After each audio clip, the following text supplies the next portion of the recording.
Good morning, Westchester family and kiddos. Today I wanted to share with you one of my favorite childhood books, Miss Nelson is Missing, by Harry Allard and James Marshall. The kids in room 207 were misbehaving again. Spitballs stuck to the ceiling, paper planes whizzed through the air. They were the worst behaved class in the whole school. "Now settle down," said Miss Nelson in a sweet voice. But the class would not settle down. They whispered and giggled. They squirmed and made faces. They were even rude during story hour. And they always refused to do their lessons. "Something will have to be done," said Miss Nelson.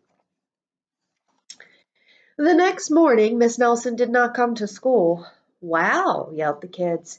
"Now we can really act up." And they began to make more spitballs and paper planes. "Today, let's just be terrible," they said. "Not so fast," hissed an unpleasant voice.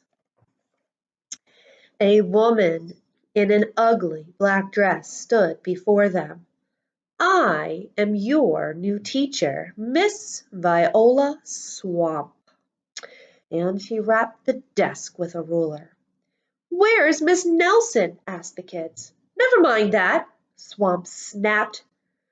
"Open those arithmetic books." Miss Nelson's kids did as they were told. They could see that Miss Swamp was a real witch. She meant business. And right away she put them to work.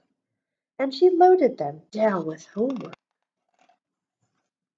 "We'll have no story hour today," said Miss Swamp. "Keep your mouths shut," said Miss Swamp.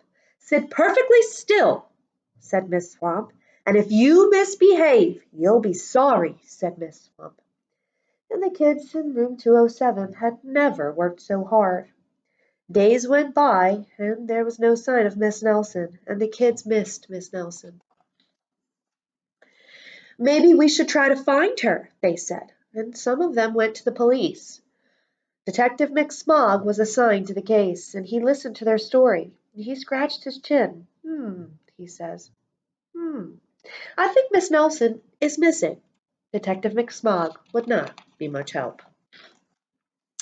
Other kids went to Miss Nelson's house, and the shades were tightly drawn and no one answered the door. In fact, the only person they did see was the wicked Miss Viola Swamp coming up the street. "If she sees us, she'll give us more homework." Phew, they got away just in time. "Maybe something terrible happened to Miss Nelson. Maybe she was gobbled up by a shark," said one of the kids, but that didn't seem likely. "Maybe Miss Nelson went to Mars," said another kid, but that didn't seem likely either. "I know," exclaimed one know-it-all. "Maybe Miss Nelson's car was carried off by a swarm of angry butterflies." But that was the least likely of all.